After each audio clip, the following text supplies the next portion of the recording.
নমস্কার বন্ধুরা, আমি ঋদ্ধি আগরবাতি থেকে উমানাথ ভট্টাচার্য বলছি। আশা করি সকলে খুব ভালো আছেন।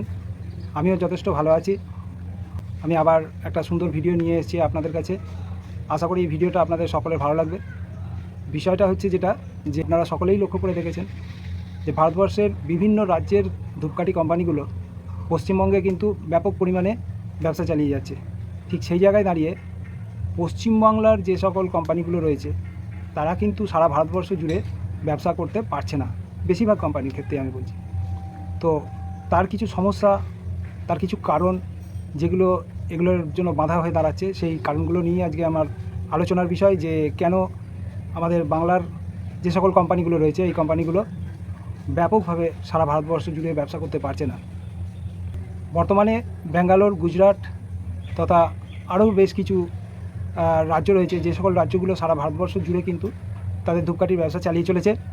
সেখানে দাঁড়িয়ে আজকে আমাদের পশ্চিমবঙ্গ অর্থাৎ বাংলার যে সকল ধূপকাঠি কোম্পানিগুলো রয়েছে তারা উৎপাদন করে সেই সেন্টের ধূপকাঠি যেটা কিন্তু সারা ভারতবর্ষ জুড়ে এরা এইভাবে ব্যবসা করতে পারছে না। কারণ কি, কেন পারছে না, সেই বিষয়গুলো নিয়ে আজকের আলোচনার বিষয়। তাই বলে কি আমরা ধূপকাঠি তৈরি করতে জানি না? ধূপকাঠি তৈরির আসল ফর্মুলাটা কি আমাদের জানা নেই? নাকি আমরা উন্নত মানের কাঁচামাল ঠিকমতো সাপ্লাই পাচ্ছি না? নাকি আমাদের উৎপাদন খরচ অনেক বেশি হয়ে যাচ্ছে? আমরা কি খুব বেশি পরিমাণে লাভ করে ফেলছি ব্যবসা করে? তাহলে মার্কেট কেন ব্যাঙ্গালোর বা গুজরাটের ধূপকাঠিকে এত প্রাধান্য দিচ্ছে? আমরা কেন পেরে উঠছি না এদের সাথে? আমাদের ধূপকাঠির গুণগত মান কেন উন্নত হচ্ছে না? আমাদের কোনখানটায় সমস্যা? এটাই হচ্ছে আমাদের আলোচ্য বিষয়। আমার এই প্রশ্নের উত্তরে আমি যতটুকু পারবো আপনাদের সাথে আলোচনা করব। এরপরেও যদি আপনাদের, আমার এই আলোচনার পরেও যদি আপনাদের কোনো ধারণা থাকে বা কোনো বক্তব্য থাকে, অবশ্যই আমার কমেন্ট বক্সে কমেন্ট করে আমাকে একটুখানি জানাবেন যে এর মূল কারণটা কি, আমরা কেন পিছিয়ে যাচ্ছি। আগে পশ্চিমবঙ্গ নিয়ে আমি একটা কথা বলে নিই। পশ্চিমবঙ্গ হচ্ছে ভারতবর্ষের পূর্ব দিকে অবস্থিত একটি রাজ্য। পশ্চিমবঙ্গের 68% হিন্দু বাস করে এবং হিন্দুদের প্রথা অনুযায়ী ভগবান বা ঈশ্বরের কাছে যে আরাধনা করা হয় সেই আরাধনার একটি উপাদান হচ্ছে ধূপকাঠি, আগরবাতি। এই আগরবাতি জ্বালিয়ে তার যে সুগন্ধটা বার হয়, সেই সুগন্ধে ভক্তির উদয় হয়, ভগবানের প্রতি ভক্তির উদয় হয়। এই সুগন্ধের আশায় মানুষ কিন্তু, বা যারা পূজা দিতে যায় তারা এই সুগন্ধের আশায় কিন্তু ধূপকাঠি জ্বালিয়ে ভগবানকে আরাধনা করে। তো এই সুগন্ধি ধূপকাঠিটাই কিন্তু মানুষ খোঁজে, বা এটাই হচ্ছে মূল ধূপকাঠি জ্বালানোর মূল উদ্দেশ্য। তো আজকে সেই সুগন্ধটা আমরা কতটা বাংলার যে সকল কোম্পানিগুলো রয়েছে তারা কতটা দিতে পারছি, সেটা নিয়ে আমরা আলোচনা করব। ভারতবর্ষের মধ্যে ব্যাঙ্গালোর, গুজরাট এবং অন্যান্য রাজ্যের যে সকল ধূপকাঠি যেগুলো আমরা পশ্চিমবঙ্গ বা সারা ভারতবর্ষ জুড়ে ব্যবহার হয়ে থাকে, সেই সকল ধূপকাঠিগুলো এতটাই উন্নত মানের, এবং তাদের যে সুগন্ধ, সেই গন্ধগুলো এরা যে পরিমাণে উন্নত মানের সুগন্ধ ব্যবহার করে, এবং যে সকল কেমিক্যাল এবং যে সকল পাউডার এরা ইউজ করে, যেগুলোতে আপনার সুগন্ধ বহুদূর পর্যন্ত বিস্তারিত হয় এবং দীর্ঘক্ষণ ধরে তার সুগন্ধ ধরে রাখতে পারে, সেই ধরনের মেটেরিয়ালস যা এটা ইউজ করে, সেই উন্নত মানের মেটেরিয়ালস কিন্তু আমার বাংলায় কিন্তু ব্যবহার হয় না। এবং এই উন্নত মানের ম্যাটেরিয়ালস ব্যবহার করার ফলে এদের কস্টিংটা অনেকটা বেশি পড়ে যায়, অর্থাৎ প্রোডাকশন কস্ট অনেকটা বেশি পড়ে যায়। আর তার কারণবশতই এরা কী করে, এই সুগন্ধের কোয়ালিটিটাকে ধরে রাখবার জন্য এরা সর্বদাই কিন্তু ভালো জিনিসগুলোকে এরা ব্যবহার করে, ভালো মেটেরিয়ালসগুলো এরা ব্যবহার করে, এবং সেই কারণবশতই এদের যেহেতু কস্টিংটা বেশি পড়ে যায়, সেহেতু এরা কাঠির সংখ্যাটাও একটু আনুপাতিক হারে কমই যায়। অর্থাৎ ক্যালকুলেশন করে যেটা হয়, একটা মার্জিন ডেকে, প্রফিট মার্জিন ডেকে, সেই অনুযায়ী এরা ধূপকাঠির সংখ্যা নির্ধারণ করে। সেই কারণবশতই এদের ধূপকাঠির কোয়ালিটিটা সুন্দর হয়। এবং আরেকটা বিষয় হচ্ছে যে গুজরাট বা অন্যান্য রাজ্য, গুজরাট, ব্যাঙ্গালোর বা অন্যান্য রাজ্যের যে সকল ধূপকাঠি কোম্পানিগুলো রয়েছে, এদের যে সেলসের টিমটা, এদের যে বিক্রির পরিকাঠামো, এটাকে এত সুন্দরভাবে এরা পরিচালনা করে যে এরা অন্য রাজ্য থেকে আরেক রাজ্যের সেলস টিম কীভাবে কাজ করছে এবং তাদের সমস্ত নিয়ম মেনে এরা যেভাবে কাজ করে, তাতে করে আমি দেখেছি যে এদের কোম্পানিগুলোর সিস্টেমগুলোই পুরোপুরি আলাদা। এর ফলে কি হয়, এরা অন্য রাজ্য থেকে আরেক রাজ্যের সেলস টিমকে হেড অফিস থেকে টোটাল কন্ট্রোল করতে পারে। যার ফলে কি হয়, এদের সেলস টিমটা কোনো রকমভাবে ফাঁকি দেওয়ার জায়গা থাকে না। যার ফলে কি এদের কোম্পানিগুলোর সেলটাও অনেক বেড়ে যায় এবং একটা সুন্দর সিস্টেম সিস্টেমে কাজ হয়। এবং এদের যে সকল কোম্পানির যে সকল হেড অফিসের যারা ম্যানেজমেন্টে যে সকল যারা রয়েছে তারা এতটাই সিস্টেমেটিক্যালি যে এরা কখনও কিন্তু তাদের যে কাস্টমাররা রয়েছে, অর্থাৎ তাদের যে সুপার বলুন, ডিস্ট্রিবিউটার বলুন বা রিটেলার বলুন, এদেরকে সম্পূর্ণভাবে নিজের কবজার মধ্যে রাখে বলতে এটা কী হবে, নিজের সন্তানের মতো এরা প্রতিপালন করে এবং এদের সুবিধে অসুবিধে ভালো মন্দ সমস্ত দিকগুলো এরা দেখে। যার ফলে কী হয়, এই বড় বড় কোম্পানিগুলো টোটাল একটা সিস্টেমে চলে এবং এরা কোনো রকমভাবে আজ পর্যন্ত আমি দেখিনি, হয়তো টুকিটাকি সমস্যা থাকতে পারে, কিন্তু বড় ধরনের কোনো সমস্যা হয়েছে যার ফলে কাজ ছেড়ে দিয়েছে বা কোম্পানি তাকে ছেড়ে দিয়েছে, এই ধরনের কোনো সমস্যা আমি কিন্তু দেখতে পাইনি বা সচরাচর পাওয়া যায় না। তো তার ফলে কি হয়, এই ধরনের কোম্পানি অর্থাৎ অন্যান্য রাজ্যের যে সকল কোম্পানিগুলো রয়েছে এদের ওপর কাস্টমারের একটা আস্থা তৈরি হয়ে যায়, যার ফলে এদের ওপর ভরসা এবং আস্থা তৈরি হয়ে যায় এবং এই কোম্পানিগুলোর সেলটা কিন্তু কন্টিনিউ একটা ঠিক থাকে, অর্থাৎ এরা এই কারণবশত এরা কিন্তু মার্কেটে টিকে থাকে। ঠিক সেখানেই দাঁড়িয়ে আজকে বাংলার পরিস্থিতিটা আমি আপনাদের সামনে কিছুটা তুলে ধরি। আমি সমস্ত কোম্পানির কথা বলতে চাই না, যে সকল কোম্পানি, বেশিরভাগ কোম্পানির ক্ষেত্রেই আমি যেটুকু বুঝেছি আজ পর্যন্ত আমি সেটুকু নিয়েই আপনাদের সাথে আলোচনা করব। তো আমাদের বাংলার বেশিরভাগ কোম্পানিগুলো যেটা হয় কি, এরা কোয়ালিটির ওপরে ধ্যান দেয় না। এরা কোয়ালিটির ওপর ধ্যান না দিয়ে কী করে, এরা কোয়ান্টিটি নিয়ে, অর্থাৎ নাম্বার অফ স্টিক কত আছে সেই কোয়ান্টিটির ওপর নিয়ে এরা একটা বিশাল দৌড় শুরু করেছে। একটা দীর্ঘ মাইল ধরে ছুটে যাচ্ছে, এরকম একটা দৌড় শুরু করেছে। কে কত বেশি কাটি দিয়ে কে কত আগে যেতে পারে তার একটা বিশাল লড়াই চলছে, বিশাল একটা দৌড় চলছে। এখানে এই দৌড়ে কে ফার্স্ট হবে আমি জানি না, কে শেষ পর্যন্ত সব থেকে বেশি কাটি দিয়ে বাজারকে ধরে রাখতে পারবে সেটাই এখন দেখার বিষয়। আমরা সবাই তার দিকেই তাকিয়ে থাকি।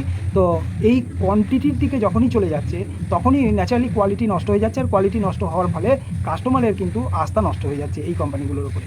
হ্যাঁ, এবার কি হচ্ছে, এটা একটা কারণ। বাংলার কোম্পানিগুলো কি হয়, যে সকল কাঠির মধ্যে যে সকল সেন্ট ব্যবহার করে সেই সকল সেন্টগুলো এতই অনুন্নত মানের, যার ফলে কি হয়, সেন্টগুলো দীর্ঘক্ষণ স্থায়ী থাকে না এবং বহু দূর পর্যন্ত এই সেন্টগুলো বিস্তার লাভ করে না এবং এর লং লাস্টিংও হয় না। অর্থাৎ এই কারণটাও একটা বড় কারণ। এর কারণের জন্য কাস্টমারের কিন্তু মন পাওয়া খুব সমস্যা হয়ে যায়। এটাও একটা টিকে না থাকার আরেক কারণ। আমরা যে সকল কাঁচামালগুলো ব্যবহার করি রসটিকের ক্ষেত্রে, সেই রসটিকটা অর্থাৎ যে রসটিকটাতে আমরা পারফিউমটা লাগাবো সেই রসটিকটাই কিন্তু আমরা উন্নত মানের তৈরি করতে পারি না। অর্থাৎ এটাও একটা বড় কারণ যে আমরা যে রসটিকটা তৈরি করি সেটা এতটাই নিম্নমানের যে তাতে যদি আমরা সেন্ট মাখাই সেই সেন্টটা খুব একটা বিশেষ ছড়াতে পারে না। গুণমানের ধূপকাঠি না হওয়ার আরেকটা বড় কারণ হচ্ছে আমরা এই ধূপকাঠিতে কোনো পাউডার ধরনের কোনো কিছু মেশাই না, যেগুলো কি হয় লং লাস্টিং করে এবং অনেক দূর পর্যন্ত ছড়াতে পারে। এই ধরনের কোনো কেমিক্যাল বা পাউডার আমরা ব্যবহার করি না। কেন করি না করার একটাই কারণ, সেটা হচ্ছে যে কোয়ান্টিটি যদি বাড়াতে যায় তাহলে এদিকে কস্টিং কমাতে গেলে তখন অন্য কিছু আমরা ব্যবহার করতে চাই না। আবার যে সকল কোম্পানিগুলো চায় যে তাদের যে ধূপকাঠিগুলো হবে সেই ধূপকাঠিগুলো একটু উন্নত মানের হোক, সেই উন্নত মানের করতে চাইলেও অনেক ক্ষেত্রে দেখা যায় যে সকল কেমিক্যালগুলো দরকার পড়ে, যে সকল র ম্যাটেরিয়ালসগুলো দরকার পড়ে সেই সকল র ম্যাটেরিয়ালসগুলো উন্নত মানের আমাদের পশ্চিমবাংলায় সঠিকভাবে পাওয়া যায় না এবং সঠিক জায়গাও খুঁজে পাওয়ার খুব একটা সমস্যার ব্যাপার হয়ে দাঁড়ায়। যদিও পাওয়া যায় তাদেরকে হয়তো অনেকে চেনেই না বা জানেই না, যার কারণের জন্য উন্নত মানের রসটিক তৈরি করতে চাইলেও উন্নত মানের রসটিক তারা তৈরি করতে পারে না। বাংলার কোম্পানিগুলোর বেশিরভাগ কোম্পানিরই উন্নত মানসিকতার একটা বড় অভাব। কেন তারা চায় কি রাতারাতি বড়লোক হয়ে যেতে। বড়লোক হওয়ার ফলে কি হয়, তারা কোয়ালিটির দিকে অতটা ধ্যান দেয় না, তারা শুধুমাত্র পয়সার দিকে ধ্যান দেয়। তারা পয়সার দিকে ছুটে যায় কিন্তু কোয়ালিটির দিকে তারা ছোটে না। তো তারা এটা কেন বোঝে না যে কোয়ালিটির দিকে যদি আমরা ছুটি তাহলে কিন্তু টাকা আমার পিছনে ছুটবে, আর এরা কি করে সেটা না করে এরা টাকার পিছনে ছুটে, যার ফলে কোয়ালিটিটা নষ্ট হয়ে যায়, যার ফলে মানুষের এদের ওপরে আস্থাটাও নষ্ট হয়ে যায়।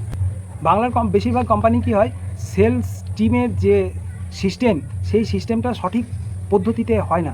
এর ফলে কি হয়, সেলসম্যানের ওপরে প্রেশার থাকে না এবং সিস্টেম না থাকার ফলে কি হয়, সেলসম্যানরা ঠিকমতো মার্কেটে কাজও করতে পারে না বা করে না এবং এর ফলে কি হয়, সঠিকভাবে কিন্তু পরিষেবাটাও পায় না।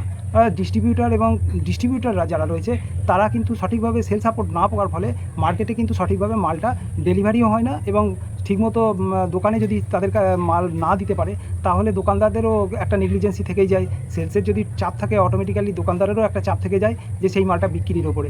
তো সেই জায়গাটায় ঢিলেঢালা পদ্ধতির ফলে কি হয়, এদের বিক্রির ব্যাপারে অতটা ধ্যান দেয় না। একটা জিনিস আমি দেখেছি যে কোম্পানির প্রোডাকশানটা যত উন্নত মানেই হোক বা যত কোয়ালিটি হোক বা সুন্দর হোক, কিন্তু সেটা যদি কোম্পানির ঘরে বদ্ধ অবস্থায় থাকে, সেটা যদি সঠিকভাবে পরিষেবা না থাকে, সেটা যদি সঠিকভাবে কাস্টমারের হাতে তুলে দেওয়া না যায় এবং সেটা যদি বিক্রি না হয়, তাহলে তার সেই পণ্যের যত উন্নত মানের পণ্যই হোক না, সেই পণ্যের কোনো মূল্য থাকে বলে আমার মনে হয় না।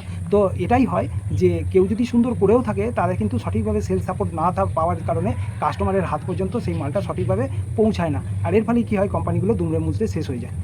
সবথেকে বড় ব্যাপার কী হয়, আমাদের এটা ভাবা উচিত যে কোম্পানি হচ্ছে একটা বাবার মতো। আমরা ফ্যামিলি, অর্থাৎ একটা কোম্পানির টোটাল সিস্টেমটাই হচ্ছে একটা ফ্যামিলি।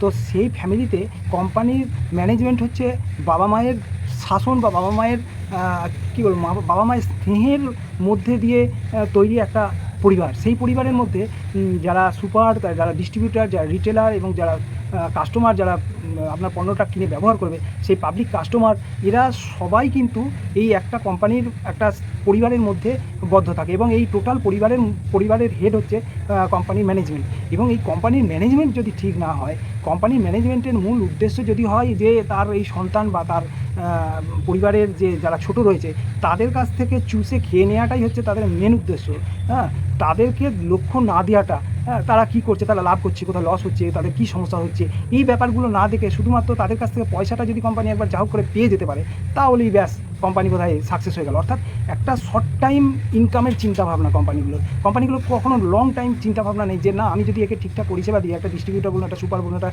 রিটেলার বলুন, এদেরকে যদি সঠিকভাবে আমি যদি গাইড করতে পারি, কার কী সমস্যা হচ্ছে সেই জায়গাটাকে গাইড করে যদি আমি এই কোম্পানিগুলো ঠিকঠাক মতো এগিয়ে যেতে পারে, আমার মনে হয় সেখানে কিন্তু কোনো রকম কোম্পানি মানে উন্নতি না হওয়ার কোনো কারণ থাকতে পারে না। সেখানে কোম্পানি অবশ্যই উন্নতি হওয়া দরকার আছে, উন্নতি হবে এবং হওয়াটাই স্বাভাবিক, কিন্তু সেটাই সঠিকভাবে না হওয়ার কারণে মেন জায়গাটা হচ্ছে এইখানে। বাঙালি কোম্পানিগুলো কী হয়, শুধুমাত্র লোভ আর লাভ করতে গিয়েই এরা সুপার বলুন, ডিস্ট্রিবিউটার বলুন, রিটেলার বলুন, এদের ওপরে এরা আস্থা হারিয়ে ফেলে। আর এই নিচের যে সকল লেভেলগুলো রয়েছে, এরা অটোমেটিক্যালি ওই কোম্পানির ওপরে যখনই আস্থা হারিয়ে ফেলে, তাদেরকে ছেড়ে সরে যেতে চায়।